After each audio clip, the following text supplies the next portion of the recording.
Tani, natyrisht që unë nuk do të shmangem sot këtu temës që lidhet dhe me Belinda Ballukun, por nuk do të merrem me procesin që ka nisur në parlament, sepse normalisht do pres edhe raportin e Këshillit të Mandateve përpara sa të them dhe unë fjalën time në mënyrë shtërruese për temën e imunitetit. Por dua të ndaj me ju këtu diçka që e kam thënë edhe pa praninë e publikut përmes mediave. Belinda Balluku mua më ka dorëzuar dorëheqjen 3 herë. Qysh në mbrëmjen e ditës kur ju ngrit akuza në fillim, jo për korrupsion, se është shumë interesant që ndërkohë që të gjitha tenxherët bëjnë llogarit duke marrë shumat e shpenzuara për të ndërtuar të gjitha ato vepra, akuza nuk është për korrupsion. Nuk ka akuzë për korrupsion. Por për pavarësinë në tendera. Pastaj ma ka sjell përsëri me shkrim dorëheqjen kur u bë pezullimi dhe pastaj edhe një herë të tretë kur u ripezullua nga mosvendimi i gjykatës kushtetuese. Siç u kam thënë, e kam hedhur unë poshtë kategorikisht idenë e dorëheqjes. Dhe pse vlen kjo të përsëritet? Dhe pse dua që ta ndaj dhe publikisht? Sepse unë kam bindjen që në këtë fazë revolucionare të jetës institucionale të vendit, kur ndryshe nga vendet me drejtësi dhe me institucione të konsoliduara, në Shqipëri drejtësia sapo ka nisur ta shijojë pavarësinë, ne nuk mund të hyjmë në vallën e dorëheqjeve automatike sa herë ngrihet një akuzë. Po duhet bëjmë secili punën e vet, ne tonën, drejtësia të vetën. E di unë shumë mirë edhe teorinë edhe praktikën europiane të dorëheqjes morale, e cila megjithatë nuk praktikohet kudo dhe kur do erë një lloj as në Europë, por sot në Shqipëri, kur sidomos përmes spakut drejtësia ka filluar të bëjë një shërbim të pamohshëm për vendin, por po bën dhe një dëm serioz kolateral mbi administratën,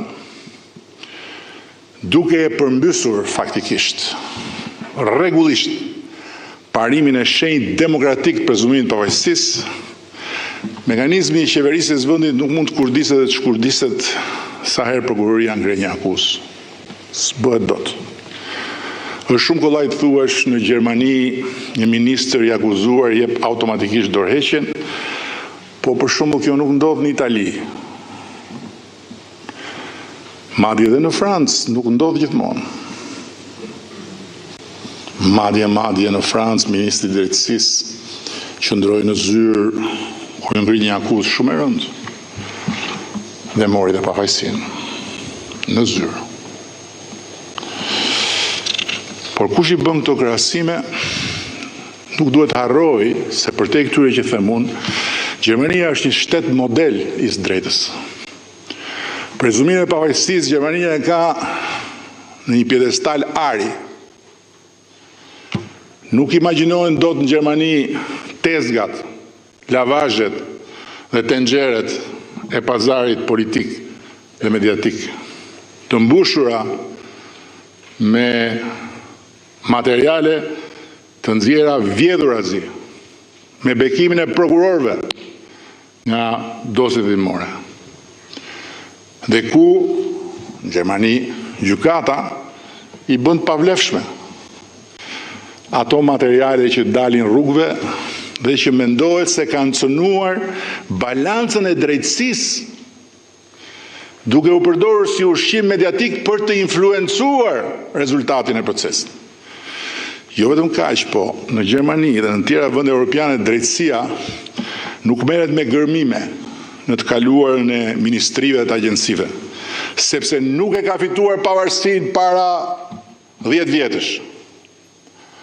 Dhe nuk e ka filluar punën prokuroria e pavarur para 5 vjetësh. Po prej shekujsh, prezumimi i pavajsisë në Gjermani është në pjedestalin e artë nga kusht se ka zbritur askush.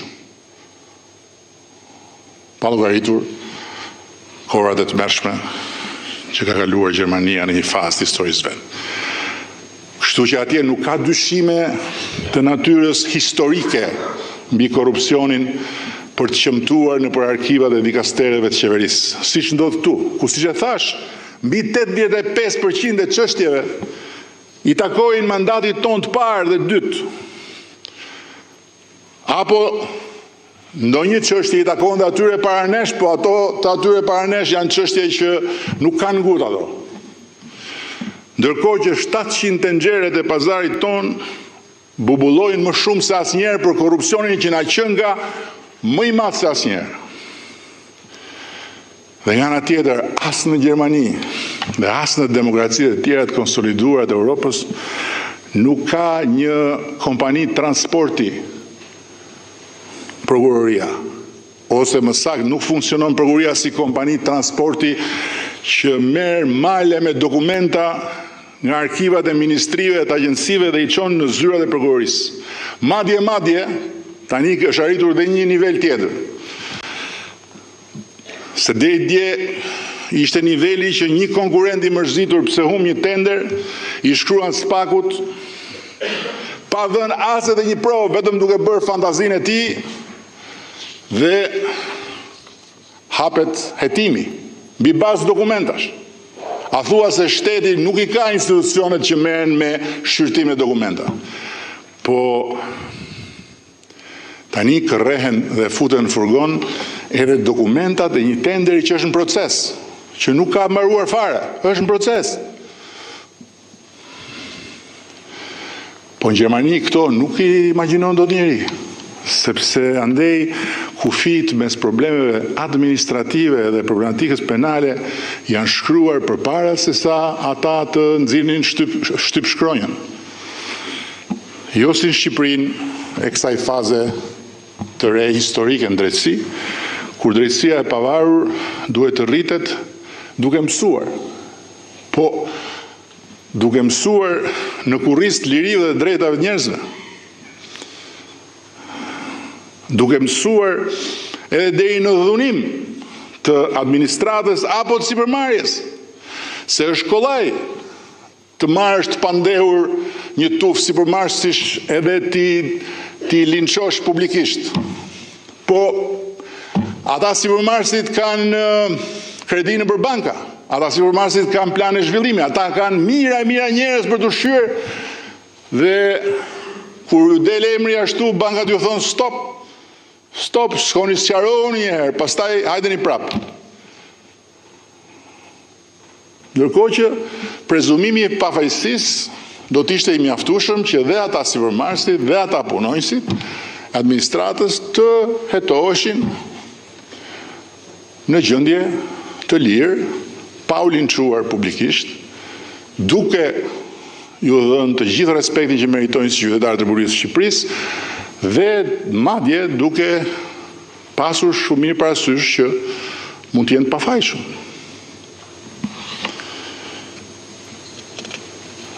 Dhe kundërshtarët tanë s'kanë arsye ta kujtojnë përkundrazi, por ne s'duhet ta harrojmë për asnjë çast se ne jemi këtu për të çuar punët e shumta përpara, pa e ulur po duke rritur ritmin. Dhe prandaj u zgjata në këtë panoram mjegulle, sepse është shumë e rëndësishme që ne të fokusohemi shumë më tepër në punët tona dhe të përqendrohemi shumë më tepër në objektivat tona, duke parë të gjithë përpara dhe duke shmangur shikimet mbi njëri tjetrin, mendoj unë. Dhe sigurisht drejtësia ka detyrë të hetojë, të gjykojë, të ndëshkojë apo të pafajsojë krejt e pavarur prej nesh, ndërsa ne kemi detyrë të realizojmë objektivat. Të të marrin vendimet e duhura dhe të zbatojnë programin për cilin jemi zgjedhur. Krejt pavarur nga drejtësia. Koha e të ashtu quajturave dorëheqje morale nuk diskutohet që do të vijë, por pasi të kalojë kjo fazë revolucionare e pavarësisë drejtësisë, ku Shqipëria figuron si vendi me një rekord të zymt evropian, që unë e përsëris dhe e përsëris,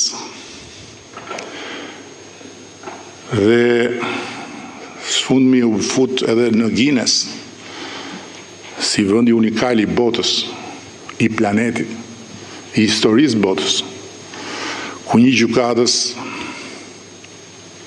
i jep drejt një prokurori mbyllur atje dy bashkë në një zyrë për të pezulluar një ministër. Apo ku një gjykatës apeli i jep drejt vetes që t'ja kërcasi kokës 2 fish dënimin atij që shkon ankohet në apel për të marrë një dënim më të lehtë. Këto janë rekorde për Guinness, këto nuk kanë ndodhur ndonjëherë. Tani, për ta mbyllur